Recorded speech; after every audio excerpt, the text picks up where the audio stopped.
नमस्कार, मैं हूं ब्रजेंद्र मिश्रा। आप देख रहे हैं न्यूज ट्रैप ऑनलाइन।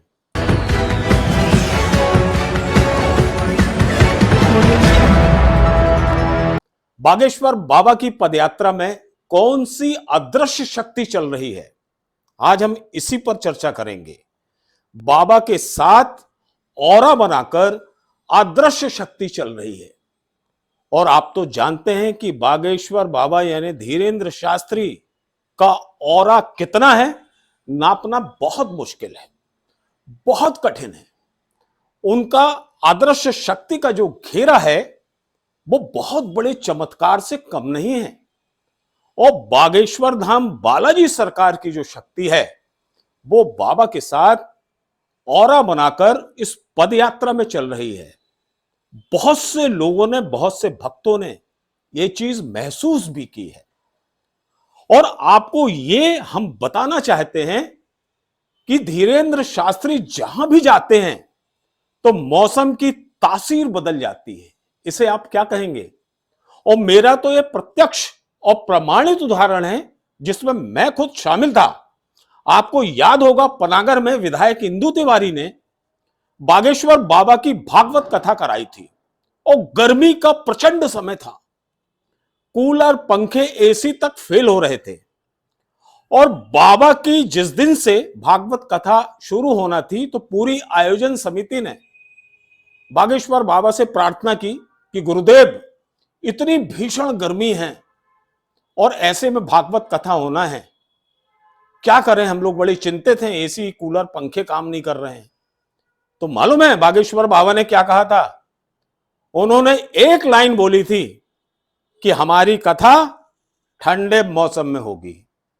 और गजब हो गया साहब, पूरे 10 दिन आयोजन स्थल पर ऐसा लगा जैसे घटाएं कथा सुनने के लिए आ गई हूं, बादल नीचे आ गए हों, और जो ठंडी हवाएं थी वो लगातार चलती रही।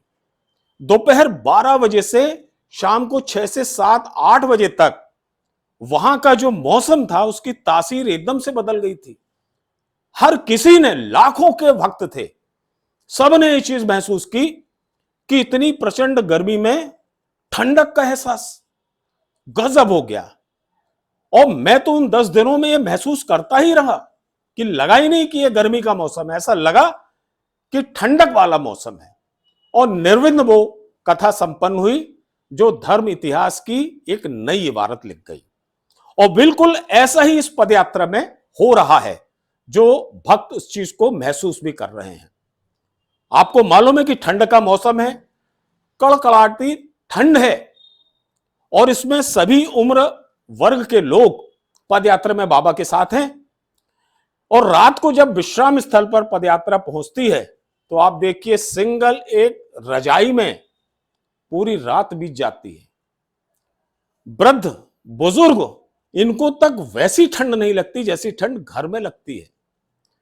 हजारों, लाखों की भीड़ में लोग, रात कब बीत जाती है ये समझ में नहीं आता। इसे आप क्या कहेंगे? लोगों का तो साफ कहना है कि बाबा की कृपा से मौसम की तासीर यहां भी बदल गई। ठंड में हल्की सी गर्माहट घुल गई है।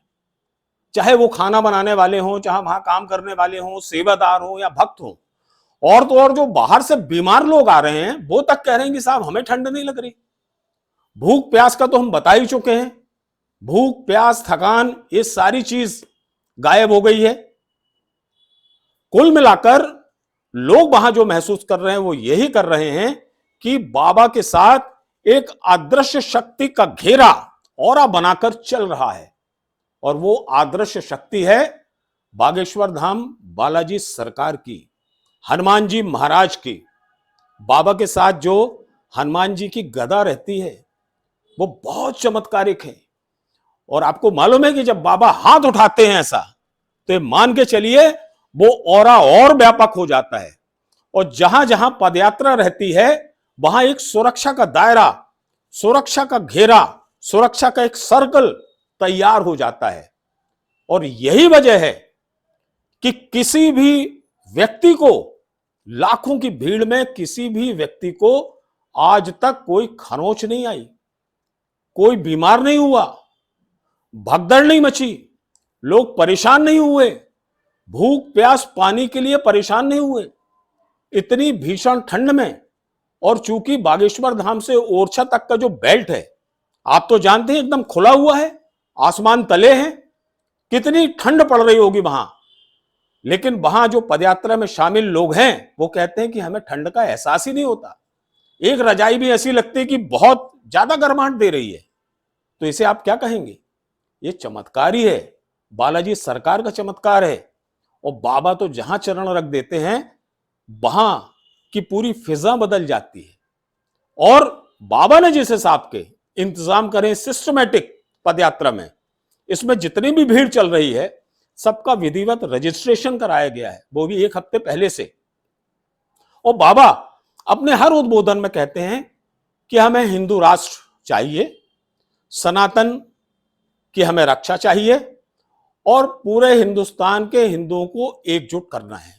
क्योंकि उनकी सबसे बड़ी चिंता यह है कि जैसे म्यांमार है, नेपाल है, फिजी है और अन्य जो देश हैं, वहां हिंदुओं पर जिस हिसाब के अत्याचार हुए और हिंदुओं को वहां से देश छोड़कर भागना पड़ा, तो भारत मिल गया उनको रहने के लिए।